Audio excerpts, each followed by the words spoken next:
You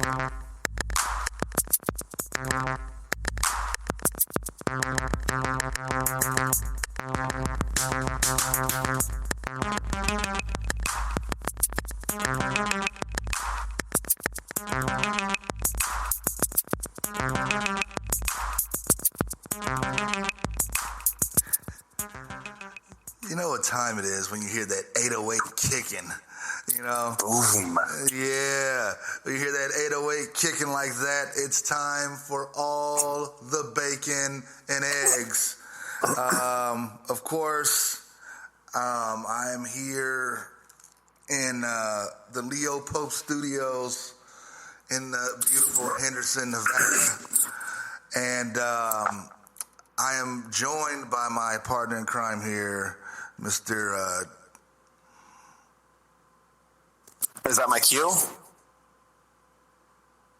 The one and only Mr. JGAG. Okay. See, I mean, it will get better. It was better when we were face to face, and then we were doing the video. Now we're just doing straight voice, and it's the time. Our technology is getting worse with every episode. It is getting worse. We are downgrading each and every episode. So, yeah, but we are back. See, I think this is season 5 now. Yeah. This is we just defeated our twins, our evil twins, and now we're back to save Eternia. So that's where we are. So what has been going on, man? We have tooth stories. We have a whole lot of stuff to get into. And to get into on the show, because we've been kind of just doing our thing and letting life happen, and so let's talk about it. What you been up to? With everything going on in the world, let's start with talking about my teeth. That's about right. I've been good, man. We've been good. Baby's doing good. I don't know if I told you guys this, but I may have, but he has a helmet, and so he's getting used to his helmet because he has a flat head.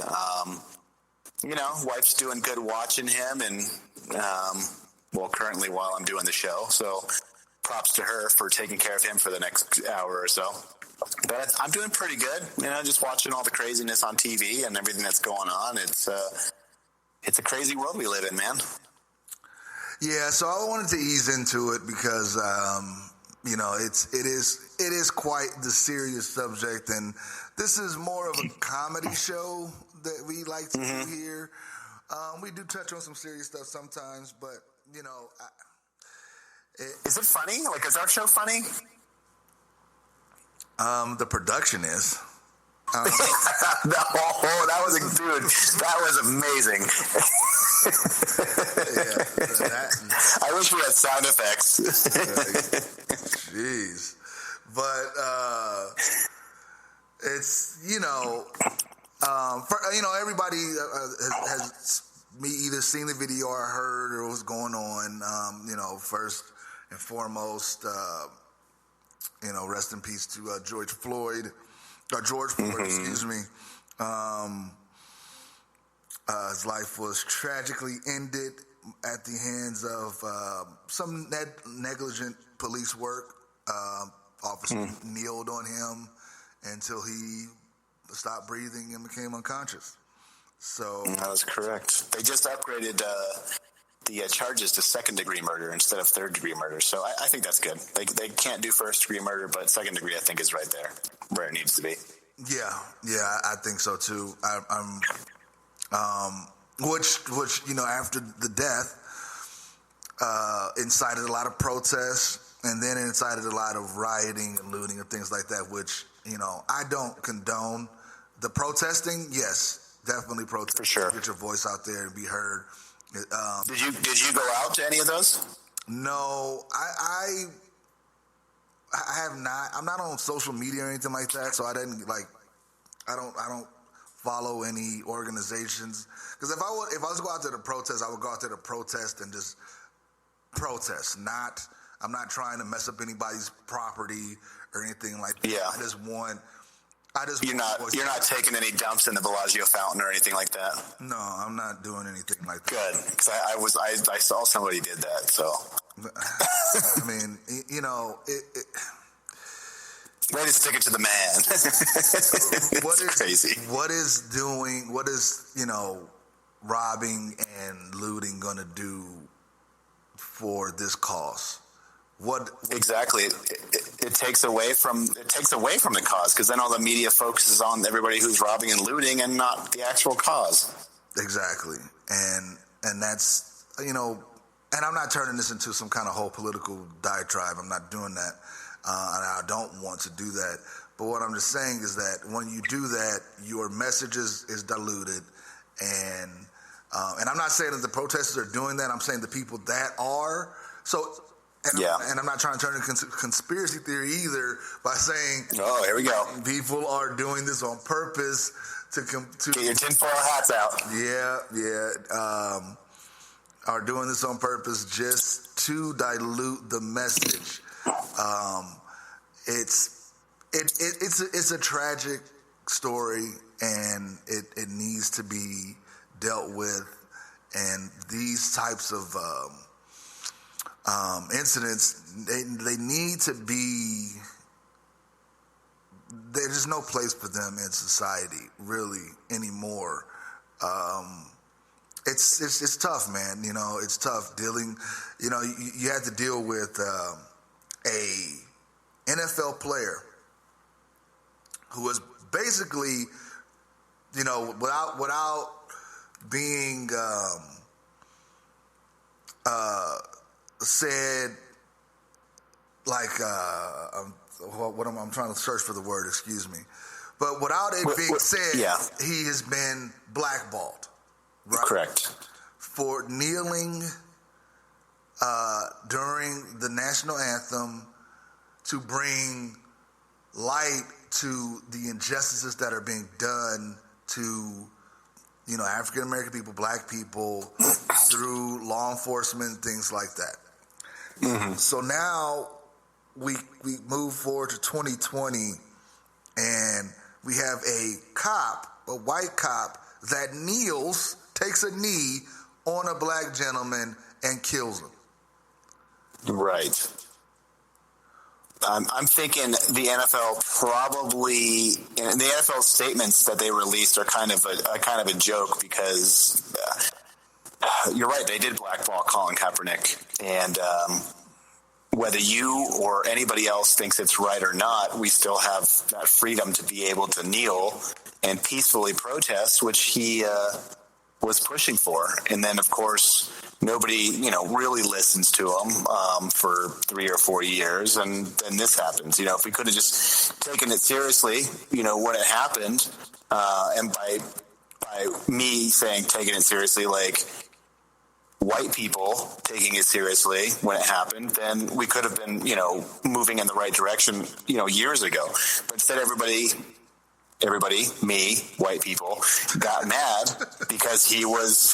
I didn't get mad, but I'm saying, because I'm white, I'm speaking for the majority of the white people who I've talked to, or who were mad at him because he's kneeling during the national anthem which is totally his right, and he's doing it peacefully. I've said from the beginning, I'm a Dolphins fan. I would have taken Kaepernick in a heartbeat, but I've talked to some people who they're like, no, absolutely not on my team. But now you look at it, and he's right, man. There should have been an avalanche of support for this man, but nothing. There really wasn't, and it's sad, that it took another black man dying, to fuel the fire. And it sucks to watch. It's terrible, and the thing is, they turned it into a American flag, disrespecting the flag thing, when it was not even about that with Colin Kaepernick. It had nothing to do with it was just the injustice that was going on.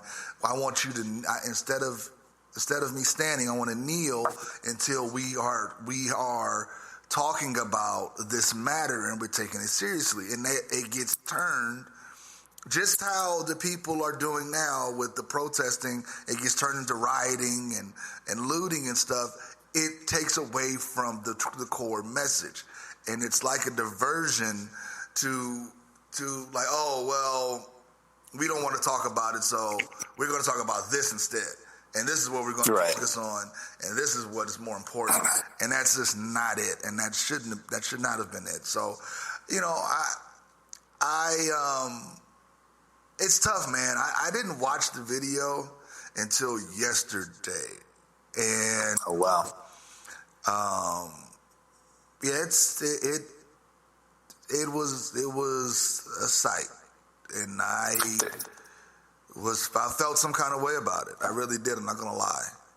You shouldn't. I just it doesn't make any sense to me to hold down a man for passing a bad $20 bill. I don't get it. And maybe it was just because the guys are, racist, but I just don't know why you would cuff a dude and then pin him down while he's yelling for help because of a forged or a fake $20 bill. It's crazy to me. Oh, and I didn't even know what the reason was why he was being. Yeah. So that's what it was. They called the police for a fake $20 bill. Correct. Yeah. Okay. Yeah, it's crazy. But you know what though? It's taken white people, I don't know, 500, 600, I don't know, 1,000 years to start moving in the right direction. But it's been nice to see a whole crap ton of white people supporting this whole thing. And I was listening to the radio show we like, and honestly, like if there's a massive movement that needs to take place, you have to get white people, involved. And I hope that I'm calling out all the white people. Like if there's injustice, you need to stand for it and not be scared to stand up for it, no matter what the color of skin you have on your body, because it's ridiculous and it needs to stop. Yeah, we're all humans, and the one thing that I did, because I did see a couple of videos of people protesting and things getting a little intense. I think it was in Utah that it was a majority of white people that stopped a gentleman with a crossbow. Yeah. And so, again, I know that I am a large black man, right? I know that. And I just choose to live my life how I want to live my life. I mean, I'm very blessed to be where I am today, and I don't take that for granted. And nor do I ever want anybody to feel bad for living their lives that they want to live, as long as it's not harming anyone. That's not something that I want to do. And that's just not something I believe in. But you get constant reminders. I don't want to say constant, but you get reminders every once in a while of incidents where the world just isn't ready for all that yet. There's still a line. There's still a ceiling, and there's still much more of a fight that I feel people that look similar to me have to go through, and in order to be seen as equal, and that's just not right to me. Do you feel like, so if you have a police officer behind you and he's pulling you over, I mean, are you preparing differently? Like, what are you doing in that circumstance to try to say, hey, I got to make it out of this? I don't prepare anything differently. I mean, honestly, I don't do anything differently. I don't. Officers get behind me. You know me. I like to. I like to smoke my cigars. I listen to my music. I don't have like one of those cars where you can hear it coming up the street or anything like that. But I like to play at a nice volume that's comfortable to me. I'm enjoying myself. Maybe I drive a little fast sometimes, but that's about the extent of it. That's what I do. I don't have any, you know what I mean? But when the cops around me, I don't get nervous or start like, oh my God, no, I don't. I just keep doing what I'm doing. You know, that's it. Have you ever had any like run-ins with police officers? Oh yeah.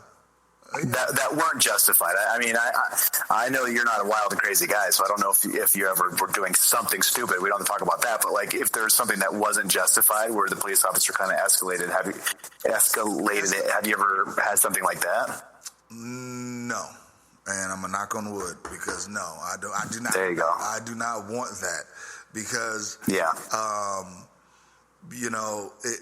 Right now, the likelihood of something happening, because as big as I am, I'm not saying I'm a giant, but I'm a large dude. And how tall are you? 6'4". Okay, yeah. Hey, it's a big dude, yeah. And, you know, 300 pounds, that's, you know, anyway. Are you 300 pounds? You carry that well, man. Well, yeah, I've been losing weight, so... You know what I mean? Okay, good. Good for you. You're down from 450.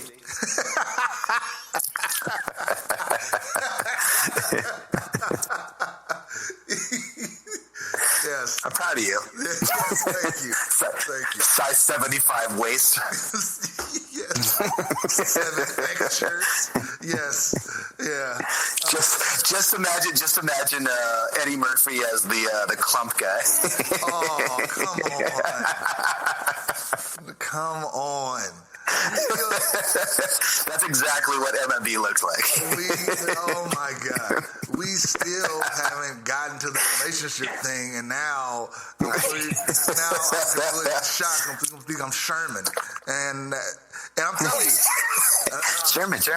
No, you know what? I'll have to say, you look like a taller, a little bit heavier, darker in complexion just by a little bit, Stone Cold Steve Austin. Okay. My sister says it's like the Big Show, but just a small. Okay. She says it's like the Black Big Show, but I'm telling you. Have you watched his show? Ooh, I tried to. On Netflix? I tried to watch it.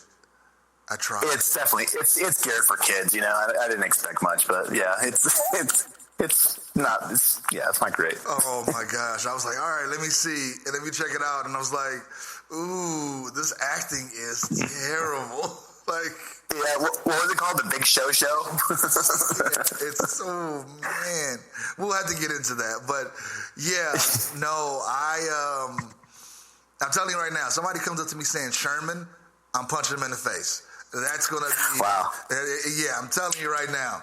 I'm telling you right now, if somebody says, if you recognize my voice, and they're like, hey... I was going to say... He was like, hey, you sound familiar.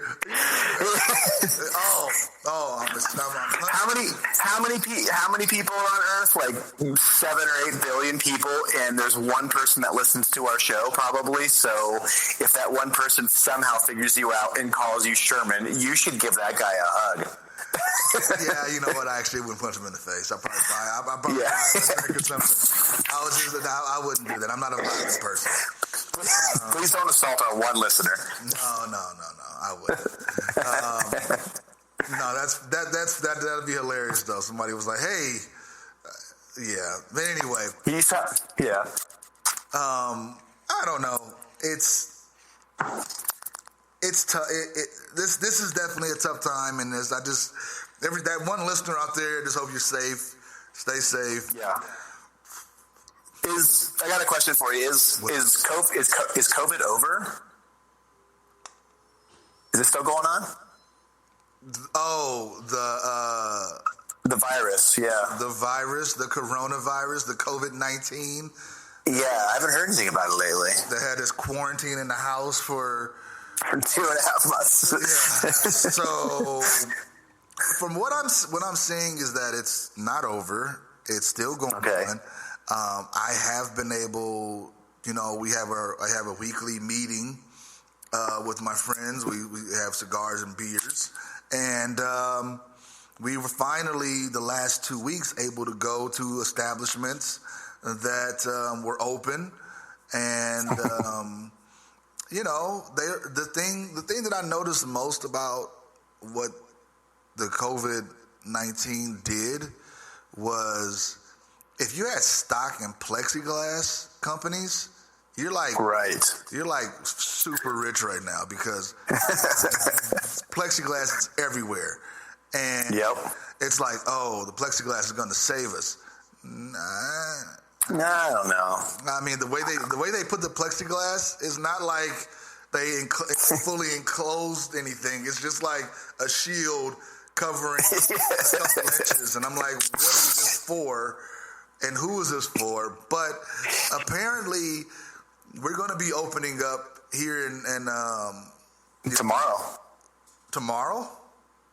Tomorrow's the 4th. That's when all the casinos are supposed to open. Yeah, dude. I mean, I don't know what's going to go on if there's still going to be protests down on the Strip. I guess if there's protests on the Strip, I don't know what you do, but they're supposed to open tomorrow. So they were protesting in downtown Las Vegas. So they did two where they actually walked from like Mandalay Bay down to like the middle of the Strip, and then they did one where it was a big one like off of Fremont Street. Oh, okay. So I didn't know about that. Okay. Yeah. And honestly, like I always feel like Vegas is actually pretty well behaved. Besides the shootings, I guess that's a big one. But I mean, they didn't really trash or loot too much. But obviously, we had 2 shootings. But I don't really know how to transition from that into something funny, so I won't even try. But no. So what happens is that you have businesses that had to close early because they're afraid of having their establishment looted or rioted, and that just caused all kinds of unnecessary consternation for everybody. I just don't get it when you do the protest. That's great, but don't go burning down your stuff where you live. It doesn't make any sense. It makes no sense because most likely they're not going to come back. And now you just made your living situation a lot worse. You got to go further to go get stuff if you burn down the grocery store. That's right. You know what I mean? And one of the reasons, one of the things people don't think about is that when you burn these businesses and you loot them, they go to their insurance, and then overall insurance raises in those areas, making it even more difficult. If another company does want to come in, then the insurance is going to be twice or 4 or 10 times as much as it was. Yeah, and that limits them too. Not only on top of, hey, I don't want to be where my store can get looted, but then you have the insurance factors as well, which is another reason. Please don't loot businesses. Yeah, it makes no sense. Just. Are you going to be going down to the Strip once it opens?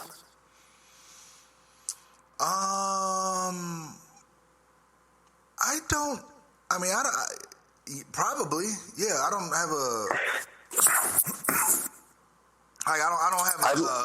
a desire to I need to go down to the Strip. I just go to my normal spot that I'd like to hang out, and I'd like to see what they're kind of doing, like what they have up as far as like partitions, and I heard some places are going to be taking your temperature as you walk in. I don't know. I like to see what kind of security measures they have in place and what they're doing. But yeah, I'm not a huge fan of the Strip. Going down there and just walking around and hanging out. We have our local businesses that we can go to, but I'd be interested to see what they're doing down there. I mean, I will go down in the interest of reporting for the show. I could do that. I wouldn't mind doing that and partaking. We should both just go then together. Man, we could do that. That'd be sweet. It's a date. Oh, yeah. Sweet. You know what? Now I'm a designated driver. I'm going to get hammered. We'll be like Robin Big. Mm-hmm. Well, I am more than excited because I know that the local chocolate factory is opening up soon, so I'm going to be the first one in line to go over there. Why? I am excited. Have you been there? It's right down the street from my house, and I've never been there. You've never been? No, never. Never wanted. Okay, all right. Okay, it is incredible. They have the cactus garden. My second point. Third point, you can watch them make it. Fourth point, you can actually take a chocolate tasting class where they give you some wine as well for anybody who likes wine. Fifth point, it's super romantic. So the next time you find yourself in a relationship, MMB, this is the first spot you should take that person, lovely woman, I guess would be the word, which segues into what we've been holding out on people is what happened in your relationship. Okay. All right. So, I'm not going to tease anymore. Let's just get back down to the brass bones of this. So I'm going to intentionally hold some information. I'm not going to give any names or anything. This person knows who she is and blah, blah, blah, blah, blah. Anyway. So, I think where I left off last time is where we met at the establishment where we have our weekly meetings. So, we call it we call ourselves the endangered few because, we are people who think differently, so we're endangered. Anyway, it's really cool. We got shirts and everything. So, anyway, cool. So, we're there, and I saw her, and instantly, it was love at first sight. And I just could not keep my eyes off of her. Every time she walked by, or every time I walked, I was... What was it about her that attracted you to her? So, there's a particular type of woman that I like. I like them to be short, not tall, Okay. not super skinny, not over, not what we call, quote unquote thick. Something that, okay. has nice proportions, beautiful face, and long black hair, and she has tattoos. Gotcha. And, and a personality. She's very, fiery, and I just saw her from day one, and I was just like, wow. So this girl had it all. She had it all, and I told her that. The day I met her. You said I love you? No. Okay, because you said it was love at first sight. I was nervous. Okay, let me tell the story. Okay, I'm telling the story. All right. So I told her that if I could build somebody in the lab, a woman in the lab, it'd be you, because she had everything that I was looking for, and she was flattered, and it went on because I only could see her, the Friday. So it just went on like that. I would just, keep, talking to her and kind of flirting a little bit. She would flirt back a little bit, but nothing crazy. And then a couple months later, I think I gave her my phone number. She didn't use it immediately.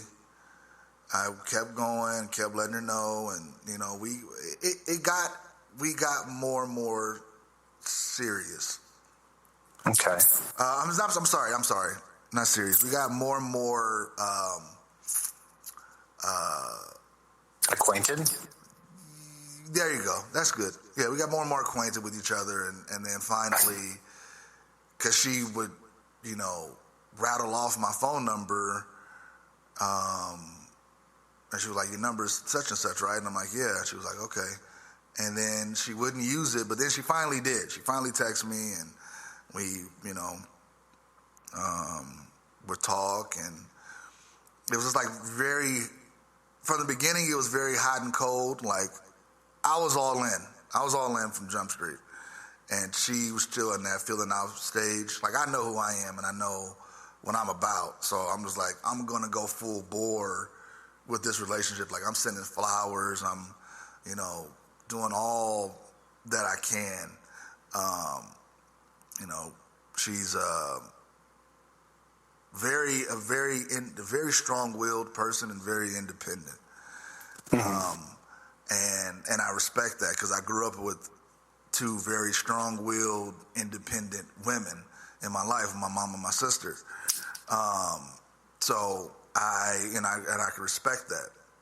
But I still was, as a man, you want to kind of step in and see what you could do to help and make things easier for a person that you care for. And, let them know that they're appreciated. I just think that, to me, she was not being appreciated in her life. And I never even asked if she had a boyfriend, what her situation was. I did not care. It was just about tunnel vision, me and her eventually getting together. Yeah.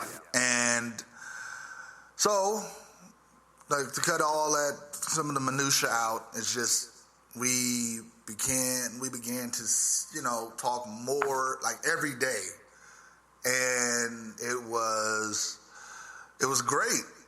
It was really great. And then things started to kind of come into play. Certain signs, telltale signs, like, hey, maybe you should back off. And she would tell me. She's saying that to you? I'm getting these signs for myself, and she's telling me the whole time. She's like, look, I'm not nice, I'm not this, and you're going to end up hating me, and blah, blah, blah.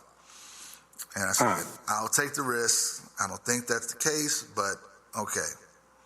What were some of the signs? Well, she does have a child, and from a previous relationship, and the relationship was not good. But it seemed like there was, anytime you have a previous relationship with somebody and it has, you have a child, you're going to be in each other's life forever, For sure. Yeah. And that part was getting kind of complicated. And it still is kind of complicated. But I was full bore. I didn't care. I was full speed ahead, was not backing down, saw the iceberg, and just kept going. So wow, you're almost a dad. So I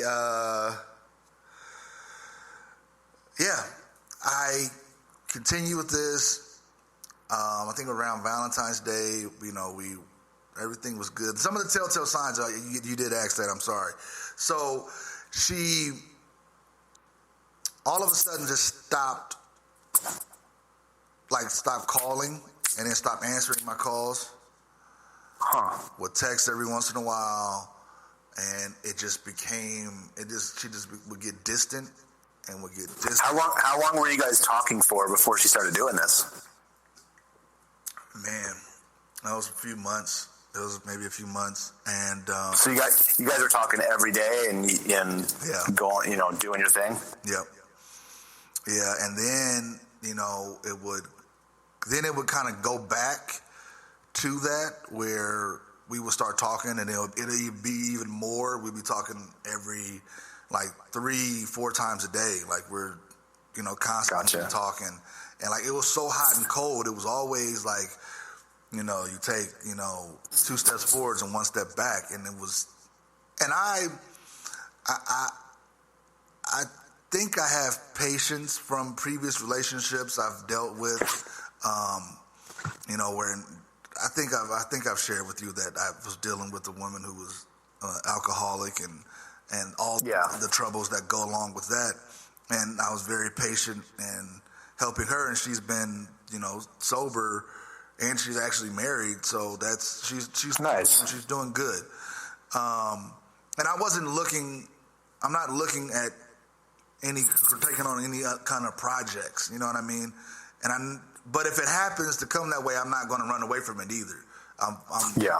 You know, if I like you, I'm going to stick by you, and I'm going to, you know, do it all I can to make things better for you. And, you know, in exchange, and I'm not even asking for anything, but just, you know, I guess her presence just made me happy. And just having her, just where she would call me and was, you know, concerned about what was going on, and it just made me happy. And I just liked having that feeling, and I didn't care before. I didn't really, you know, and you know me, I wasn't trying to get married. I didn't really think about having kids or anything like that. And then this particular woman, she changed that. She changed that, and it was nice for a while. It really was. And then, you know, the COVID thing happened. It was already kind of like weird, but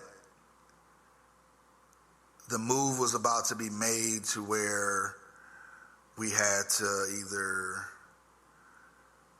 get really serious or just kind of break apart. Yeah. And my thing was, I didn't want to give it up because apparently it might have been something in her past where that's just what people did to her, and I'm just not that kind of person, and I'm stubborn too. I'm a stubborn person. I'm not. If I like something, I'm just going to continue to pursue it, and it does. And don't get me wrong, it's not the best thing. I'm not saying that's a good thing. I'm just saying that that's just my mindset. And yeah. And it was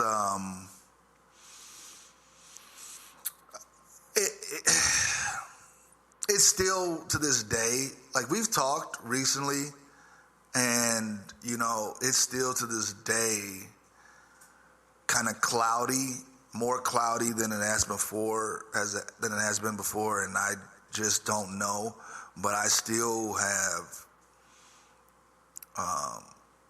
strong feelings towards her. That's why I don't want to just kind of come on and be like, just start bashing. You know what I mean? It's when I first initially brought this up, it was no communication, nothing, and it was pretty much just dead in the water. Maybe it's just me holding on to something that's not there, and I'll find out. And I'll find out later, but I'm still holding on a little bit, but I'm not naive, and so that's kind of where it is right now, where I'm just kind of you're in relationship purgatory. Yeah, I guess. It's not the easiest thing when you care about somebody deeply, and I did tell her months later that I love her, and I do love her. So, and she knows that. But did she ever say she loved you? No. What was that like when you say, "Hey, I love you," and then she doesn't say it back? It was nothing. To me, it was nothing. When I was, JGAG, I'm a much older individual now, much wiser and more mature. From 2 or 3 months ago, or what? Yeah. So, back in the day, I used to be an extremely judgmental. I used to be jealous, and sometimes that stuff rears it comes back, but not to the extent that it was. So when I used to get, if I'd ever said anything to anybody, I would accept it. I would expect it to be reciprocated, or I would lose it, or but if I was to do anything, it would need to be reciprocated. I had to do it for a reason. I just did everything for this person. She didn't ask me to do anything that I've done for her, and I've done a lot. And I'm not going to say, I'm not going to say the extent of what it is, but I've done a lot, and I never ever expected anything, and I don't. I did it out because of me wanting to make her life better and to make her happier. And of course, it would be nice for it to be reciprocated, but I was not looking for that. I'm not. Yeah. You know what I mean? Appreciation is shown a lot of different ways, and I think as long as she knows that she is appreciated and that she is special to me, that's the most important thing. For sure. I don't ever want her to forget that. So when I told her, it was right around the time Kobe passed away. We were together when we found out. We were at the Cheesecake Factory when we found out. And we were having a great, morning until that happened. And a couple of days later, you fast forward, and I'm letting her know that, like, if I learn anything from this, is let people know how you feel about them while they're here. So I'm going to tell you this. And I told her, and she was receptive and understood, but she still was, in her life is a lot of stuff going on. And I think it's still a lot of stuff going on. And then that's what she would tell me. She's like, "It's just too much going on, and I don't want to get your, she didn't say give hopes up, but I don't want to get involved like that." She told me that, and I said, "Okay," and I said, "That's fine," and I will pull back, and then I will still do certain things, to let her know I'm still here, but I would never like force anything. You know what I mean? There's never any pressure. It's just very complicated to talk about when I start opening up this thing. So, but anyway. If there's any light at the end of the tunnel, I'm sure you've had your bad experiences of relationships up to this point, but I gotta say, dude, I'll give you a couple stories real quick that might inspire you, give you hope, and anybody else listening. So you might actually know a couple of these girls, but I dated a girl for about 3 years, and I was probably 23 or 24, and we told each other we loved each other and everything. And one night we're hanging out, I get a text on my phone of her on top of another guy and making out with him.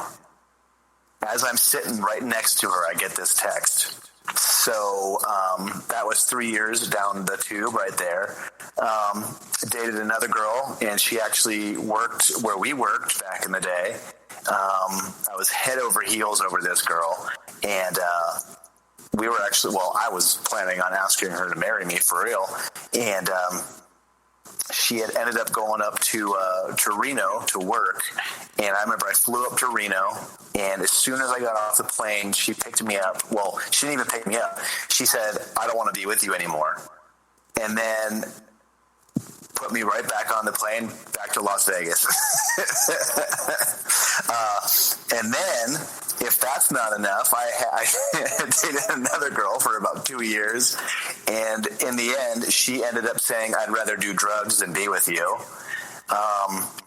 If that's not enough, I was married for 4 years and thought everything was perfectly fine until And everything in my mind was fine. She worked late on the strip at a food place, and I'd go to bed, and lo and behold, she came home one night at like 2 o'clock in the morning, and I thought she was just getting off her shift. We got into a little bit of an argument, and she basically just said, "Hey, I got to tell you something. I've been cheating on you.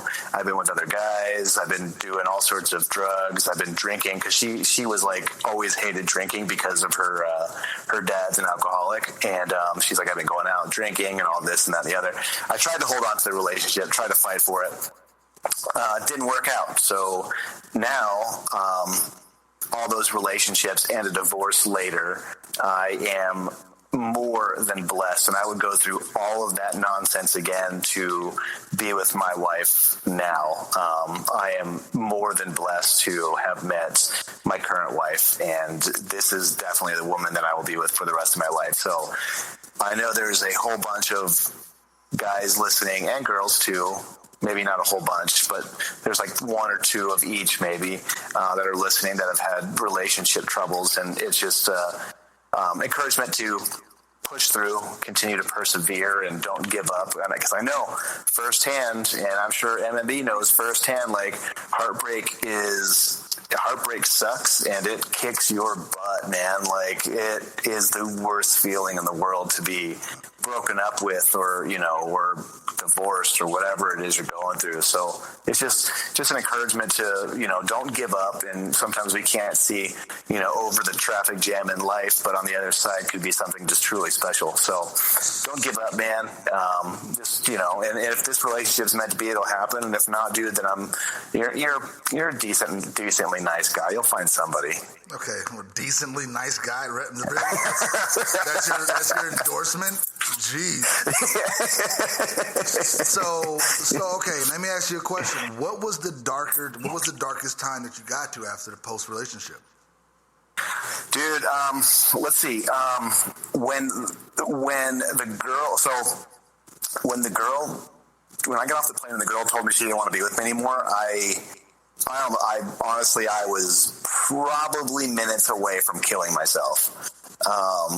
So that's about as dark as it can get. And like, you know me, I'm pretty hardcore, with my faith. And I just remember, like, God completely stopped me. I seriously was just going to run my car into a wall at like 200 miles per hour. At the last second, like, I just ended up slamming on the brakes about 2 inches from the wall. And then I would say, that was probably as dark as it got. After I found out that my ex-wife was cheating on me, obviously,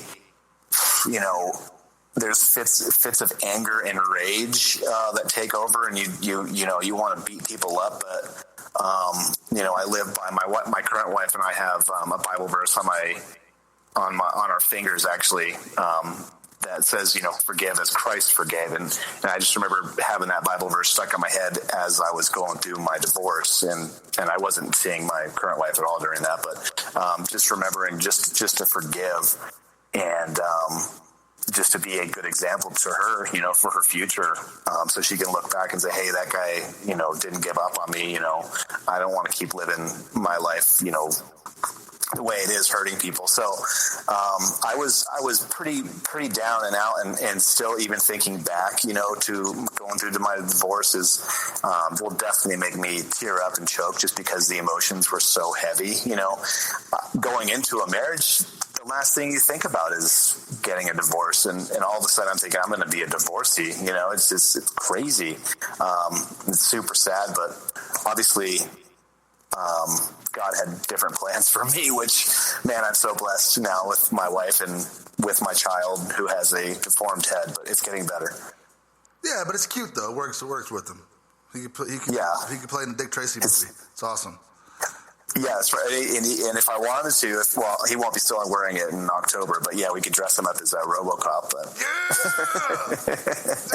but yeah, man, just it's a little bit of encouragement, just not to give up, and if it's not meant to be, man, don't let it pull you down, and don't dwell on it, because that's where you'll start getting depressed and upset and angry. And this is the thing. So after my longest relationship I had was with one of my exes. It was 8 years.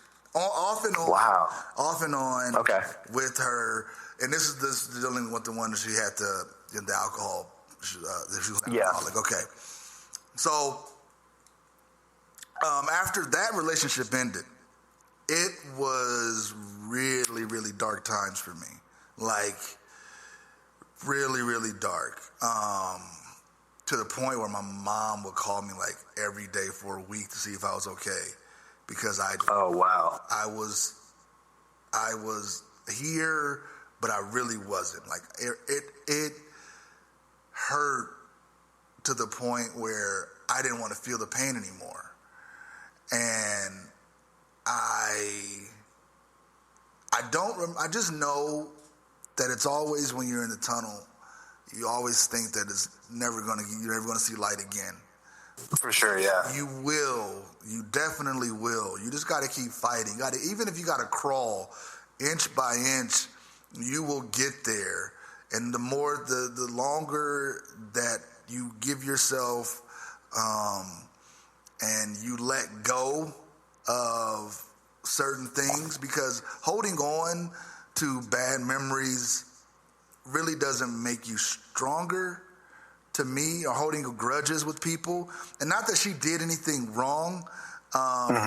It was just that the relationship was going in a different direction, and I wasn't comfortable, or it just dissolved. She stopped talking to me, and I didn't understand why, and it was just, it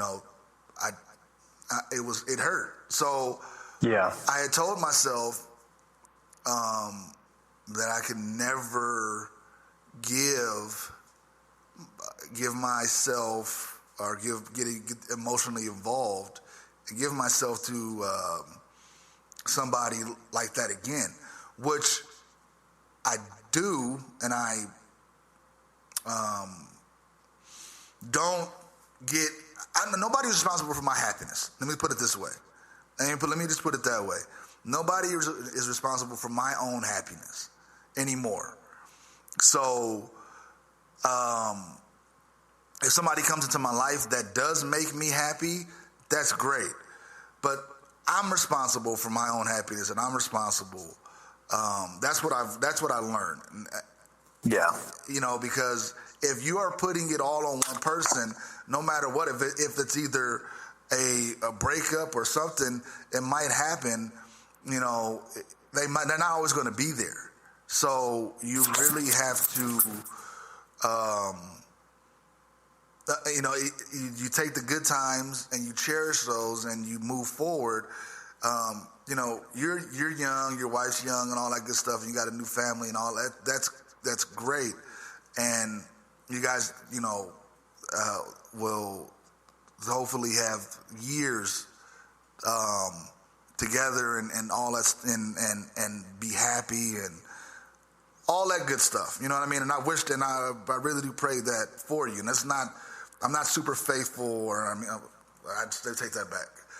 I'm not hardcore religious or anything like that, but I do. I am a spiritual person. Gotcha. But I have seen a lot of stuff in my lifetime, and I have. It's not all been good, and again, to be where I am today and to be able to do this,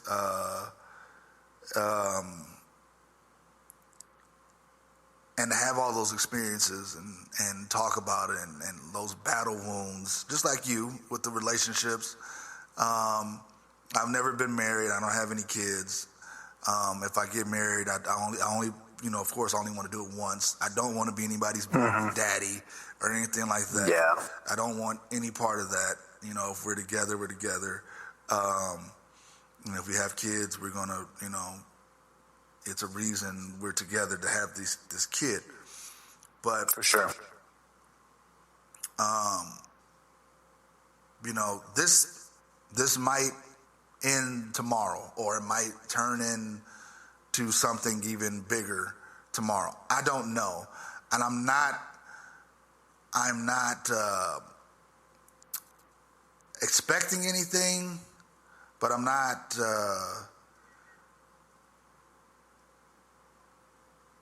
going to close my mind to anything. I always keep an open mind, and I think that's the best way to live, is patience and an open mind, continuing to grow and move forward. And if anybody has been in that relationship, any kind of, like you said before, any kind of relationship where it ended and you just felt like there's nothing you could do, there is something you could do. It's going to be painful.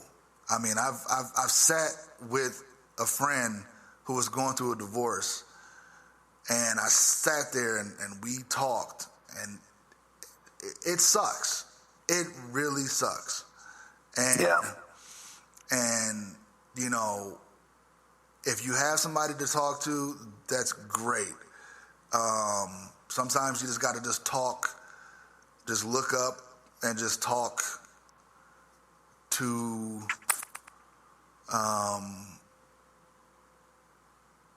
be believe in God or not, but you just have to talk and get it out and get it there. It's so comforting when, it's so comforting just to have somebody else there with you. And sorry, my dogs are barking. If you have somebody there with you and you don't even have to say anything, you just know that person is there for you. I remember, a couple of my buddies like picking me up when I was having a rough night one night, and we just drove around, and it was just so nice to be around someone. So, if you're the friend of somebody going through something like this, you don't always have to find, the perfect magical words to say. Just be there for that person and say, hey, let's go get something to eat. Let's just go hang out. Let's just do something. So it doesn't have to be like those perfect words to say, or, always comforting words. I'm not great at comforting people. I might just be better at just hanging out, and say, hey, let's just go do something, but take that person's mind off of it. Yeah. I mean, just be there, and that's all you really can do. I fancy myself a good listener, and I like to listen to people, and I don't have the answers to every problem, but I don't mind trying to help you piece things together. If you want to go that route, that's great. If not, you want to sit there and say nothing, I'm good with that too, because I don't like talking. So yeah, it's funny, how you get perspective. Like I was preparing for this show, and I was up in the morning, and I was taking care of some stuff, and I had a phone call I had to make, and then I had plans on going somewhere, but I knew in the meantime we had to start recording, and I'm like, what am I going to do? There's nothing I can do in this 30 minutes that I will feel that will make me happy. So what I do, I fell asleep, and I woke up and sent you the text saying, "Are you ready? Are you ready?" You did sound sleepy. I told you. I knew it. I knew you were sleeping. Yeah. I was saving it for this. But nice. But it's oh man. Doing these shows, no matter if people listen to them now or they don't ever listen to them, it's fun, and I'm having fun. And I just enjoy, this this outlet. It's really cool. So sharing my experience with this relationship it's obviously going to go through, like I said, roller coaster, and you're going to go up and down, and you're going to have those emotions, things like that. But I try to be, more control of my emotions. More so now than ever, because if you lash out in a negative way, or in a way you can do some irreparable damage, and it's not going to be good. Exactly. Yeah. So just try to keep it together as best we can. I don't know, man. I think that Oh, wow. Okay, wait a minute. Did you see that Lance 30 for 30? Dude, no. For some reason, I don't have cable, and the ESPN app won't let me watch it. Oh, so gosh! I'm gonna figure out a way to watch it. So don't talk about it. Let me see if I can figure out a way to watch it, and then let's talk about it next time. Yeah, we'll talk about it next time because there was some stuff in there. But there's also we need to come up with like what were we doing before? We had some kind of trivia thing that we were doing. We were doing the fantasy football stuff. Like who would throw more passes or touchdowns. I know one of the things we were going to talk about today is how the coronavirus has impacted the Lebanese American community. But we might have to table that for next time as well. We're gonna have to put a pin in that one. Which is unfortunate because I have a lot to say. But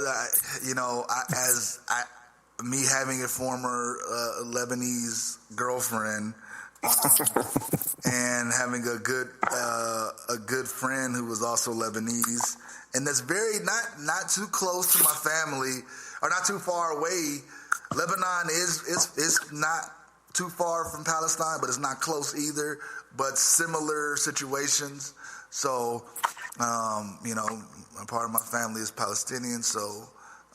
We'll talk about. We'll just get into the whole Middle East next time we talk. Yeah, I don't know. We want to get all on that. Anyway, what we're going to talk about. We got to talk about. I got to figure out some movies or something that we can get into. I had an idea, but I totally just biffed it. I have no clue what I was going to say. Forgot. Totally just like boom, like done. I was like, oh man, I'm going to talk about this. And I just totally forgot. Cause like, I don't know. I'm trying to figure some stuff out. And I got to work on this. I'm working on another project here too, but yeah, if you want to, let me know when you want to go down. I will talk about it and we can do some reporting. Yeah. About what the dude, I'm totally down. If you want to, if things open up tomorrow, if you want to go down Friday or Saturday, or I can't do Sunday, so Friday or Saturday would work for me. But if you want to do either of those days, just let me know. Okay. We can even do we can record some of the show from there too. Ooh. Live. Coming at you. You know how I am live, though. You know I'm a mess. You remember last time we went down there and you were asking all kind of ridiculous questions, and it was you were making me ask those. Yeah, I wasn't gonna do it. But you were making me ask all sorts of racist questions. I didn't make you ask that. I didn't make you ask anything. Now you went out there those questions. You forced me. It was you. Oh, it was the original. It was the original 72 Entertainment Group. You, myself, and Becca.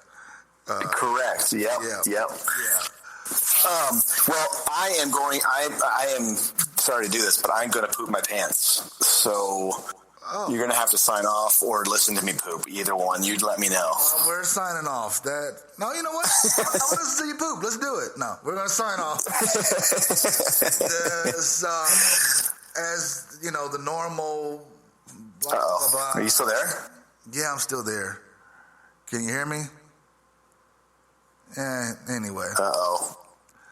Anyway. I lost you. I can't hear you. I'm signing off. Signing off. This is JGAG. And well, on that note, I am MMB. You can follow me at MMB72 on Twitter. I might answer, I might not, whatever. 72 Entertainment Group Podcast Network. We have another show going on, always into something. If you want to check out that, that's more hardcore and explicit.